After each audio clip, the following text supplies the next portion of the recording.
Le ministre congolais de la Défense est pour une mission officielle au Brésil, précisément à Sao Paulo, depuis presque 48 heures, et il continue avec une délégation. Une autre scène de braquage a eu lieu à Kinshasa le 22 octobre 2025. Mais qui braque Kinshasa? Bonjour, bonsoir. Qui braque à Kinshasa ou qui braque Kinshasa? Nous vous saluons de partout, vous êtes en train de nous suivre. Nous, c'est Analysons Congo. Nous venons aujourd'hui, nous sommes le 23 octobre 2025.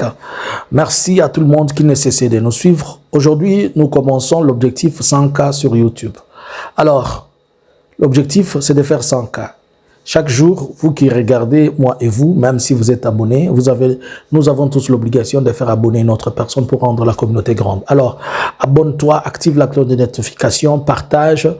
Et si vous me suivez sur TikTok, laissez ceci dans vos favoris. Ne manquez pas, s'il vous plaît, laissez-moi des likes. J'ai tellement besoin de likes. J'ai besoin de vos commentaires. Si vous me donnez 5K de likes, ça sera bien. Les commentaires et le cœur, s'il vous plaît. Suivez-nous sur Facebook, sur YouTube et sur TikTok. Alors, il s'est observé quelque chose à Kinshasa. Le 22, très tôt matin, avant qu'il ne soit 10 heures, à Bibois, il y a eu une autre scène de braquage. On parle de 6 personnes qui sont venues sur 3 motos différentes et en armes, considérés comme ceux qui sont venus braquer, et ils sont entrés dans une maison ou une boutique de change. Ils ont pris l'argent après avoir menacé le propriétaire. La vidéo, pour ceux qui ne l'ont pas suivi, elle a été virale sur le réseau depuis la journée d'hier. Cela va faire qu'en l'espace de quelques jours, presque 3 braquages vont avoir lieu. Mais qui sont ceux-là qui sont en train de braquer à Kinshasa? C'est la main de qui? Pour quelle raison? Nous nous permettons d'analyser et de comprendre. Il y a eu d'abord braquage phénoménal, ce qui s'est passé au rond-point Victoire de la dame Honorine, dont le procès a commencé. Nous disons quand même merci aux autorités qui ont pu arrêter les militaires qui ont porté atteinte à la dignité de la femme. Nous, j'étais parmi les premières personnes à crier qu'il y ait un procès. Et beaucoup de gens ont demandé ces procès-là. Merci, nous voulons voir cette condamnation qui va être au moins une condamnation forte et dire il faudrait qu'elle soit bien appliquée et surtout qu'elle envoie la punition afin que cela puisse indiquer les autres. Bon, nous avons suivi et nous sommes en train d'observer. Alors, la dame Honorine, c'est en regardant comment ça s'est passé, lorsqu'elle explique, elle dit qu'elle est venue en moto. Et que quand elle est entrée avec son arme, le motard l'attendait dehors. Mais c'est lorsqu'il y a eu des choses dont on ne sait pas comment ça s'est passé. Jusque-là, on ne nous a toujours pas présenté les autres membres du gang. Mais quand on regarde aussi le braquage d'hier, on nous dit que les gens qui sont venus, ils sont venus avec des motos. Certains ont dit que c'était des tricycles, les autres le moto qui sont venus avec. Les tricycles, comme vous connaissez, ces petites motos-là de 3 roues. Et ils ont opéré avec ça. Et avant cela, il y a eu aussi une autre opération. C'est-à-dire, dans l'espace de 2 semaines, il y a presque 3 opérations qui ont le même mode opératoire, qui ont la même stratégie. C'est-à-dire, ils viennent sur moto, le motard attend, ils entrent à l'intérieur, ils intimident, ils prennent tout, ils prennent le moto. Avant de sortir, ils tirent à l'air pour paniquer les gens, ils partent. Mais nous nous posons des questions. Qui sont ces gens? Premièrement, nous pouvons dire que nous connaissons que la plupart des gens qui aujourd'hui sont sur le moto, la plupart donc, qui sont-ils? Ils sont membres de l'IDPS. Beaucoup sont des Wewa de l'IDPS. Ça c'est un.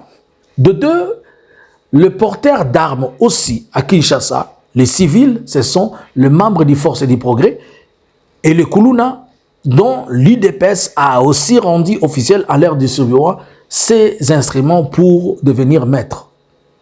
Si nous prenons ces 2 aspects-là, ils viennent en moto, et les motards sont des Wewa, et la majorité des Wewa sont de l'IDPS, ils viennent avec des armes, en tenue civile, alors que ceux qui portent des armes en tenue civile à Kinshasa, c'est ce qui est connu officiellement, c'est les forces du progrès. Et vous allez vous rappeler que pour l'attaque qui était faite à la Robank, le bourgmestre de Kalamu avait dit que c'était les membres des forces du progrès qui avaient fait cela. En un mot, nous allons conclure que ce sont les forces du progrès qui sont en train d'instabiliser, de déstabiliser la ville de Kinshasa par le braquage. Bon, si ce sont les forces du progrès, pourquoi donc? Moi, je peux dire, vous savez que Félix gère très bien dans les désordres. C'est-à-dire, c'est dans les désordres qu'il gère les choses. Pas très bien, mais il gère dans les désordres. Il faudrait qu'il y ait un désordre. Comme ça, dans ces désordres-là, on fait tout. Il y a aussi peut-être une autre main noire qu'on ne connaît pas, que ces multiples braquages vont faciliter plusieurs détournements, plusieurs vols, braquages. Donc, on fait semblant de braquer et puis on va déclarer des montants forfaitaires qui sont partis pour tierces personnes. Et de l'autre côté, vous savez qu'il y a un problème avec la liquidité en dollars et en francs congolais, c'est-à-dire ceux qui vont tomber sur cet argent, ils peuvent encore retourner le même argent sur le marché pour essayer de récupérer autant de dollars. Tout est possible. Mais aussi, il y a l'aspect politique dans ces choses. L'IDPS crée ces chaos pour accuser les autres d'être à l'origine de ce qui se passe. Vous avez vu, certains journalistes étaient en train déjà de commencer à dire que c'est Kabila, c'est Kagame, comme d'habitude. Alors, ils veulent accuser ceci, ils veulent créer dans cette histoire pour que demain, on puisse arrêter quelqu'un et que quelqu'un vienne dire « Oh non, c'est cette Kikouni que nous avions envoyé. Oh non, c'est Matata Mponyo que nous avions envoyé. » On va faire des faux procès et on va encore amener à ce qu'on arrête des personnes qui ne sont pas impliquées. Alors que c'est l'IDPS qui organise ces choses par ces forces du progrès. Ce sont ces forces du progrès qui font ce banditisme urbain. Ce sont les policiers et les militaires IDPS qui ne sont pas formés, qui viennent ensuite au secours pour arrêter les mêmes éléments qui sont les leurs. Ainsi donc, il y a une complicité et dans les forces de sécurité et comme dans ceux qui commettent leurs forfaits. Alors, où est-ce que ceci va nous amener? Mais quelles sont les causes directes qui poussent les gens à agir ainsi? C'est d'abord le chômage dans le pays. Le taux de chômage est tellement élevé et que la jeunesse n'a plus d'activité à part, si ce n'est pas faire le matolo, si ce n'est pas rester dans le bureau faire les IDPS viva, l'unique moyen qui est devenu, c'est les vols. Et comme la jeunesse n'est pas occupée, comme il n'y a pas de programme, le président a dit qu'il va créer, je ne sais pas si c'est 20 000, 60 millions d'emplois pour la jeunesse, mais cette jeunesse-là dont on a créé les emplois, on ne sait pas si c'est la jeunesse imaginaire. Nous avons jusque-là, je suis en train toujours de crier avec l'actuelle ministre de la jeunesse, qui ne voit pas cette maladie dans la jeunesse à tout moment et qui n'a rien programmé ni planifié jusque-là pour la jeunesse. Et nous ne voyons pas, ça fait presque 4 mois je dirais, que déjà assis sur son fauteuil, rien de concret ne se fait sentir au niveau de la jeunesse. Est-ce que le gouvernement devra arrêter et le gouvernement devra rester comme ça? Le gouvernement devait s'impliquer, mais il sera difficile pour le gouvernement de s'impliquer, sachant que c'est lui-même qui est le créateur de ces monstres. Donc, si le gouvernement veut, il devra mettre beaucoup plus de moyens sur le plan sécuritaire. Il faudrait qu'on double beaucoup plus de vigilance dans tout le banque. Cela veut dire que les banques sont devenues des cibles pour le moment. Peut-être il faudrait que désormais, même les banques mettent en place un mécanisme où ils reçoivent seulement une seule personne qui entre dans le guichet. Tout le monde reste dehors. On reçoit une personne, une à une, et on le fait d'une manière un peu cachée. Ou soit, ils vont considérer 2000. Donc, il faut mettre en place plusieurs mécanismes pour essayer de résoudre cette question. Il faudrait aussi que la justice soit une justice ferme et forte, afin qu'il y ait de vraies punitions pour le braqueur, pour décourager ceux qui sont en train de le faire. Mais c'est tout un long processus. Jusque-là, nous ne voyons ni l'implication de la province, c'est-à-dire la ville de Kinshasa, le bourgmestre. Jusque-là, nous ne voyons même pas l'implication du gouvernement. J'ai vu des images où on dit que le gouverneur de la ville de Kinshasa, Daniel Bumba, a doté la ville de Kinshasa de 100 camions bennes pour l'évacuation des immondices. Je ne sais pas. Mais sur les 100 camions bennes, on met les photos de Félix. Et la question que je suis en train de me poser, les camions n'ont pas été achetés avec l'argent de Félix. Les camions n'appartiennent pas à l'IDPS. Les camions n'appartiennent pas à l'Union Sacrée. Qu'est-ce que les photos de Félix vont venir faire sur les camions qui appartiennent aux paisibles citoyens dont le contribuable congolais est celui qui a acheté ça? Comment vous devez politiser et prendre et récupérer? Quand on vous demande, là où on demande le travail de se faire, ça ne se fait pas. Maintenant que vous mettez la photo du chef de l'État sur les camions, si quelque chose échoue, on impute ça au chef de l'État. Là, vous allez dire que c'est le gouvernement, ce n'est pas le chef de l'État. Mais les camions, comme on vient de les donner, ça devient les camions du chef de l'État. Comme si c'était les camions de Félix qu'il avait achetés et qu'il avait donné au gouvernement. Comme si c'était son salaire ou bien son argent. Lui-même ne s'est jamais même acheté un scooter avant. Mais c'est aujourd'hui que vous prenez les photos, les effigies de Félix, les mettre sur 100 camions de la ville-province de Kinshasa, comme si c'était un don que Félix avait fait. Même s'il faisait un don, ce ne sera pas son argent, ça sera l'argent qu'il a puisé dans la caisse de l'État. Mais d'où vient l'image? Vous commencez, c'est quoi? C'est la propagande? C'est quoi? Vous commencez à anticiper, à nous amener vers 2028? Monsieur le gouverneur Daniel Bumba, il faudrait que vous retirez ces choses, puisque ces choses n'ont pas de soubassement, ils n'ont pas de fondement. Que ce soit politique, social, économique, c'est notre argent, ce n'est pas l'argent de Félix. S'il a besoin de mettre sa photo, vous l'aidez, vous prenez un portrait, vous allez déposer ça chez sa maman, comme vous avez l'habitude. Je sais que vous êtes en train de chercher à l'imposer dans la vie de plusieurs pour des choses qui ne se font pas. Le ministre de la Défense, Guy Mwadi-Anvita, messieurs, est parti en visite au Brésil. Pas n'importe quelle visite, mais il est parti en visite officielle avec une délégation parmi lesquelles il se trouve le vice-chef d'état-major général qui sont partis là-bas pour discuter et prendre contact avec plusieurs entreprises brésiliennes dans le domaine de l'armement et dans les domaines militaires pour encore dire ce qu'ils ont toujours dit, mettre remettre quelle est la phrase qu'ils ont toujours utilisée là?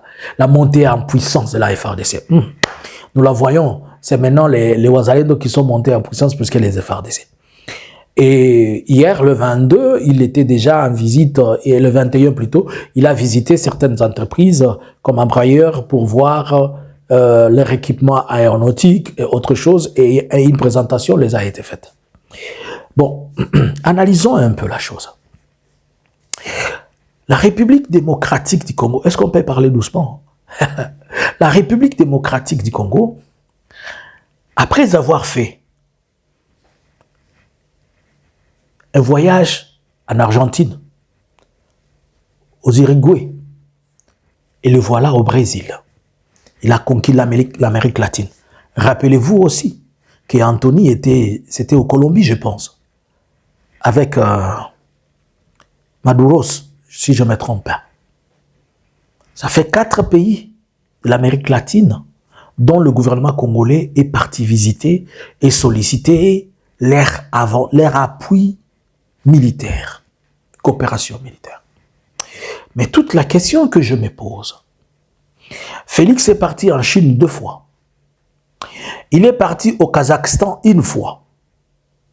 Il n'est pas encore parti au Ouzbékistan, mais il est parti dans un pays de la Bélarussie. C'est la Bélarussie, je pense, hein, si je ne me trompe pas. Oui, ça doit être la Bélarussie. Il est parti là-bas au moins 2 fois, là où il avait pris les larmes comme un jouet là. Il fait des voyages en Afrique du Sud tout le jour. Et au surcroît, ils ont un contrat qui nous ont dit à la table, je parle doucement, hein? Je parle doucement. Ils nous ont mis un contrat à la table où ils nous ont dit sécurité contre minéraux. Avec qui? Avec les USA. Mais comment les gens qui ont les États-Unis peuvent-ils commencer à solliciter le Brésil, solliciter l'Argentine, solliciter l'Uruguay? Et c'est possible ça. Comment ton papa est général? Toi qui es le fils du général, tu as toute la protection, mais tu es en train de solliciter la protection auprès d'un capitaine. Qu'est-ce qui ne va pas? Qu'est-ce que nous n'avons pas compris? Quel est le langage qui ne nous est pas transmis? Ce qui ne nous est pas transmis, et ce que vous n'avez pas compris, vous et moi, c'est que sur toutes les lignes, excusez-moi, ça démontre que L'impasse des États-Unis a créé un trou aussi profond qu'on ne sait pas où aller. Le Brésil, c'est un poumon en Amérique latine. Il ne faut pas négliger, c'est un grand pays avec de compétences et de moyens. Il a une armée solide. Mais il sera difficile pour le Brésil de coopérer militairement à la dimension d'apporter une solution en RDC. On peut trouver quelques matériels au Brésil, on peut acheter des avions. On peut leur permettre d'avoir des avions de troupes, quelques drones comme d'habitude, des drones à moins cher. Surtout que la RDC est liée en partenariat avec la Turquie. Mais pourquoi la Turquie n'intervient pas aussi? Est-ce que la RDC a des dettes partout que personne n'est plus en mesure de pouvoir le lui prêter? Est-ce qu'au moyen, sur le ligne de front, il y a quelque chose qui ne va pas? Le drone qui sont en Burundi, c'est comment? Les Sukhoi, dont on a parlé, c'est comment? Est-ce qu'il y a un équipement dont la RDC a besoin et que tous les autres pays refusent de le lui donner? Et maintenant, il est en train de chercher à avoir cet équipement auprès du Brésil? Est-ce que si on a refusé que la RDC obtienne ces équipements, est-ce que c'est le Brésil qui va les lui donner? Dans le contexte actuel, est-ce que les systèmes internationaux peuvent-ils permettre à la RDC, malgré qu'elle est un pays agressé, selon ce qu'elle dit, alors que c'est un conflit interne, est-ce qu'on peut lui permettre de pouvoir encore se procurer des armes avec toute la prolifération possible en RDC? Il sera difficile, puisque la FARDC, elle s'est caractérisée par la distribution des armes individuelles sur le civil, ce qui crée beaucoup plus de crimes et beaucoup plus de morts sur terrain, qu'il est maintenant compliqué que les armes qui sont entre les mains des Wazalendo et consorts soient contrôlées. Si on doit encore accepter que d'autres armes viennent, ça va être un problème. À ce point-là, je suis sûr que Félix sera bloqué. Puisque vous vous rappelez, quand Thérèse Kaikwamba est partie en Argentine avec les délégations de Patrick Mouyaya, ils sont rentrés jusque-là, lettres mortes. On ne nous a même pas fait voir une cartouche avec laquelle ils sont rentrés. On nous dira ce sont des projets, ce sont ceci. Et n'oubliez pas que Félix a pris beaucoup de gens qu'il est en train de mettre dans des formations. Il y a beaucoup de jeunes garçons qui sont en formation. Mais tous ces jeunes garçons-là, ils auront besoin de l'équipement et du matériel. Est-ce que l'équipement est là? Ou bien, on a choisi le Brésil pour aller commander des uniformes. Si ce sont des tenues militaires, ça peut venir. Si ce sont des armes légères, il est difficile d'aller commander des armes alors qu'on trouve les armes ici à côté. Où c'est? La Russie est là, la Chine est là. Mais qu'est-ce qui fait que la Russie, la Chine ne donnent pas? Qu'est-ce qui fait que ces pays-là, par exemple l'Iran, ne nous fournit pas? C'est-à-dire la diplomatie congolaise a penché. Le plus grand problème ici, c'est que la diplomatie congolaise s'est vendue à trop moins cher aux États-Unis. Et je me suis posé la question, pourquoi Félix fait exprès des choses qu'il comprend? Nous savons tous que c'est lui qui a toujours fait la guerre à l'Est, ce n'est pas le Rwanda. Le Rwanda n'est que, je peux dire, un mercenaire pour les gens qui cherchent. Comme d'habitude, c'est comme on a fait du Rwanda où c'est avec le problème d'Elf dans l'Afrique subsaharienne là-bas, où il était parti, au Mozambique. Comme on a fait du Rwanda au Mozambique, comme on a fait du Rwanda un peu partout dans d'autres pays, il n'est qu'un sous-traitant. Mais qui sous-traite le Rwanda? Ce sont les Américains. Et quand on parle des Américains, on ne parle pas essentiellement de la Maison-Blanche. On parle de ces hommes d'affaires et de ces lobbyistes. Et aussi, la Maison-Blanche connaît, et tout le monde connaît, Pentagone, CIA, tout le monde le sait. Et en RDC, tout le monde connaît que c'est les États-Unis qui nous fait la guerre. Alors, nous sommes partis nous vendre trop cher auprès des États-Unis, demandant aux États-Unis d'avoir pitié de nous, d'écarter un peu le Rwanda, ou lui donner un peu et de nous laisser. Mais les États-Unis ont dit, je peux avoir pitié de vous, mais vous n'êtes pas sérieux. Et c'est comme ça que le même États-Unis qui ne veut pas que nous puissions nous tenir debout, c'est le même États-Unis que nous sommes partis dire, laissez-nous nous tenir debout, alors que c'est lui qui ne veut pas. Et voilà, maintenant qu'aujourd'hui nous nous sommes vendus auprès des États-Unis, qu'est-ce que nous pouvons encore vendre en Russie? Qu'est-ce que nous pouvons encore vendre dans d'autres pays? Est-ce que l'Israël peut venir à notre secours? J'ai entendu des gens dire, mais vous voyez tel président, tel président. La diplomatie congolaise, elle a été tout sauf naître dans les conflits ukrainiens et surtout la diplomatie congolaise a démontré sa face qu'il était vraiment avec les États-Unis. Et la récente sortie du président congolais qui, avec lui, cette communiqué qui a dit que lui et le président ukrainien, ils vont avoir une rencontre au niveau de l'Ukraine, de Kiev. Cela pose un problème pour que les pays qui sont pro-Russie viennent tendre la main à la RDC. Donc la RDC s'est creusée une tombe, elle s'est enterrée, elle a couvert, et puis elle a elle-même lu sa messe de Requiem. Et enfin, on lui a dit, repose en paix, Monsieur Félix. Pensez-vous que, à cet allure, on peut espérer l'appui d'un pays venir vers nous, même si on allait faire de 20 ans ou 30 ans. Il y a trop de rumeurs, même pour le Burundi, dont pour le moment, nous cherchons d'abord à avoir certaines certifications pour essayer d'échanger avec vous. Mais vous comprenez que tous les pays, comment est-il possible que Félix a 9 voisins? Mais tous les 9 voisins, il les laisse, il prend un avion pour aller au Brésil. C'est que ça pose un problème. Comment se fait-il que nous avons l'Union africaine? Aucun pays de l'Union africaine n'est venu, et ceux-là qui sont venus, ils sont partis. Là, au Brésil, on va encore chercher des mercenaires, et les mercenaires colombiens, pourquoi ils n'entrent pas en scène? Qu'est-ce qui s'est donc passé?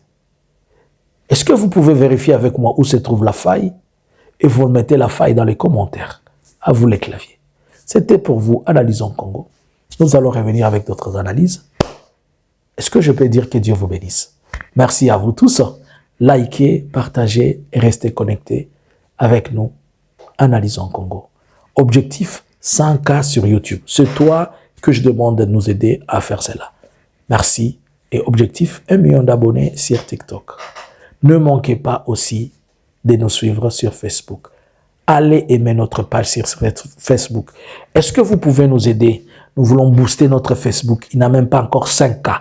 Est-ce que vous pouvez aller sur Facebook? Boostons notre Facebook. Analysons Congo en un mot. Analysons Congo. On le booste sur Facebook. On booste TikTok. On booste aussi YouTube. Bonjour, bonsoir. Analysons Congo subscribers.